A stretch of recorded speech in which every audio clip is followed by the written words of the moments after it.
নমস্কাৰ, আজি হৈছে 1 ছেপ্টেম্বৰ। এনি নিউজ 24 সকলো দৰ্শকৰ বাবে লৈ আহিছো ৰাতিপুৱাৰ বহুকেইটা বাতৰি। বাংলাদেশী ভাৰতত প্ৰৱেশ কৰাবৰ বাবে 20,000কৈ টকা লৈ দালালে। হিন্দু মানুহৰে 2-4টা লৰাই কৰি থাকে এই কাম। এই মন্তব্য কৰিছে মুখ্যমন্ত্ৰী হিমন্ত বিশ্ব শৰ্মাই।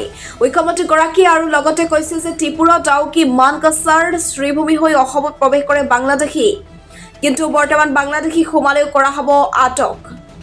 শ্ৰীভূমি মানকাছৰ পৰা বাংলাদেশলৈ পঠিয়াইছো সকলো বাংলাদেশী। নতুন বাংলাদেশী যাতে সোমাব নোৱাৰে তাৰ বাবে কৰা হৈছে ব্যৱস্থা। আৰু লগতে বহু দালালকো কৰা হৈছে গ্ৰেপ্তাৰ। হিন্দু লৰাই বাংলাদেশী ভৰাবলৈ দালালি কৰি আছে। 20,000 টকাৰ বিনিময়ত বাংলাদেশী সোমাই যায় ভাৰতত। অবৈধ বাংলাদেশীৰ বিৰুদ্ধে মন্তব্য হিমন্ত বিশ্ব শৰ্মাৰ। পৰৱৰ্তী খবৰ, বিজেপিক চেলেঞ্জ দি ডাঙৰ প্ৰতিশ্ৰুতি হাগ্ৰামা মহিলাৰী। মৰুভূমিত BPFৰ চৰকাৰ হলে নচলিব ষ্ট্ৰীট। চৰকাৰী মাটিত থকা সকলোকে দিয়া হ'ব ভূমিপত্ৰ। বড়ো মুছলিম সকলোকে ভূমিৰ অধিকাৰ দিয়া হ'ব হাগ্ৰামা মহিলাৰীয়ে। আন ঠাইত যিদৰে উচ্ছেদ চলিলে সেই উচ্ছেদ নচলিব BTRত। BPFৰ মুৰব্বী হাগ্ৰামা মহিলাৰীৰ বৃহৎ ঘোষণা।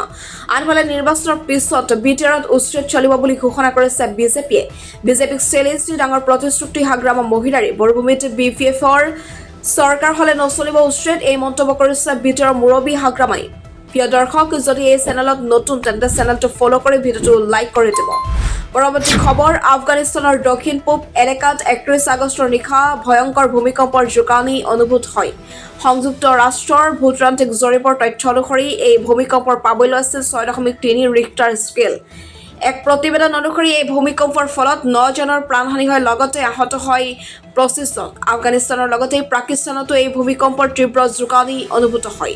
এই তীব্ৰ ভূমিকম্পৰ বাবে বৰ্তমানেও আতংকিত হৈ পৰিছে ৰাইজ। 31 আগষ্টত নিশা 12:47 বজাত সংঘটিত হয় এই ভূমিকম্পটো। প্ৰথমে 6.0 আৰু ইয়াৰ পিছত 6.3 প্ৰাবল্যৰ কম্পন হয়। আফগানিস্তানৰ নাংগাৰহান জনস্বাস্থ্য বিভাগৰ মুখপাত্ৰ নাকিবুল্লাহ ৰহিমিয়ে জনোৱা মতে ভূমিকম্পৰ ফলত 9 জন লোকৰ মৃত্যু হৈছে।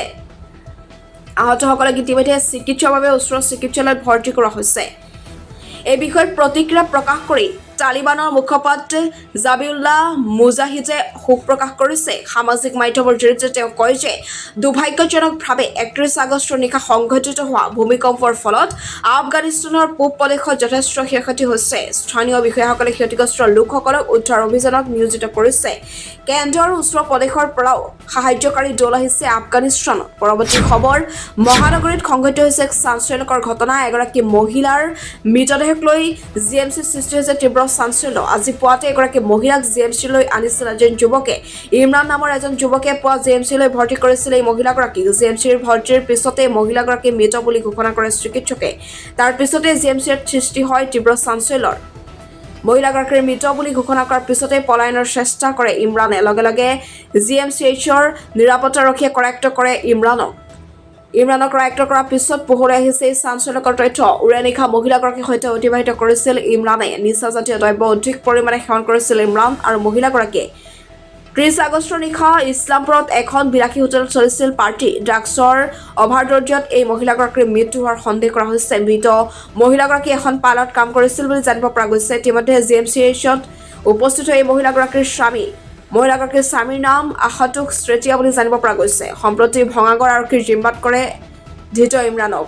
News desk report, any news 24।